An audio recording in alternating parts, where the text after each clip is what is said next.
कर्जमाफीच्या नावाखाली शेतकऱ्यांची लूट, पैसे मागणाऱ्या केंद्रांची जिल्हा प्रशासनाकडे तक्रार करण्याचे आवाहन.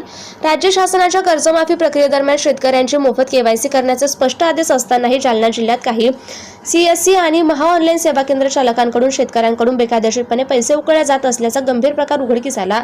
शनिवार दिनांक 1 ऑगस्ट 2026 रोजी दुपारी 4 वाजता मिळालेल्या माहितीनुसार कर्जमाफीसारख्या महत्त्वाच्या योजनेतच शेतकऱ्यांची आर्थिक पिळवणूक होत असल्याने जिल्हा प्रशासनाने या प्रकारची गंभीर दखल घेत आक्रमक भूमिका घेतली असून सीएससी केंद्र निलंबित करण्याचा इशारा आहे. त्यासाठी पैसे घेणाऱ्यांची तक्रार करण्याचे आवाहन जिल्हा प्रशासनाने केलं.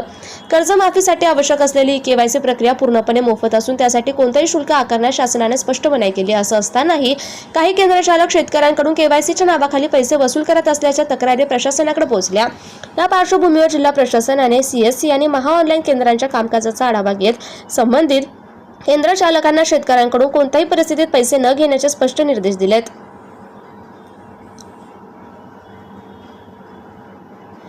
तरीही नियमांचं उल्लंघन करून शुल्क आकारल्याचं आढळल्यास संबंधित केंद्र चालकांवर थेट निलंबनाची कारवाई करण्यात येणार असल्याचा इशारा देण्यात आला.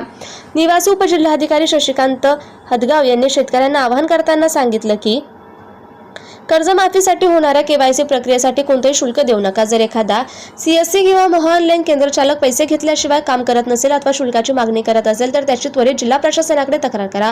अशा केंद्र चालकांविरुद्ध कठोर कारवाई करण्यात येईल. जिल्हा प्रशासनाच्या इशाऱ्यानंतरही काही केंद्र चालकांकडून नियमांचं उल्लंघन सुरूच राहिल्यास त्यांच्यावर कठोर प्रशासकीय कारवाई होण्याची शक्यता आहे. त्यामुळे शेतकऱ्यांनी आपल्या हक्काची मोफत सेवा मिळवण्यासाठी जागरूक राहून अशा प्रकारांना बळी न पडण्याचं आवाहन करण्यात आलंय. याच्यासाठी शासनानं कुठलंही शुल्क ठेवलेलं नाही, त्यांना ते घेता येणार नाही.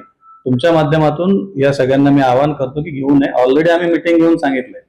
त्यावर जर असं कोणी करत असेल, त्याची तक्रार आली, त्याला डेफिनेटली त्याचं केंद्र रद्द करण्याची कारवाई आमच्याकडून करण्यात येईल. त्यांना ती निःशुल्कच करावं लागेल आणि आम्ही बिलकुल तुम्ही म्हणताय तसे आमच्या पद्धतीनं आम्ही पथक नेमतो वाटल्यास आणि पथक नेमून आम्ही व्हिजिट देतो. असं चालू असताना AR ऑफिस असतील, आपची तहसीलचे लोक असतील, तुम्ही जर कोणी तक्रारदार जरी समोर येत नसला तरी आम्ही सुमोटो पण दखल घेऊ त्याची.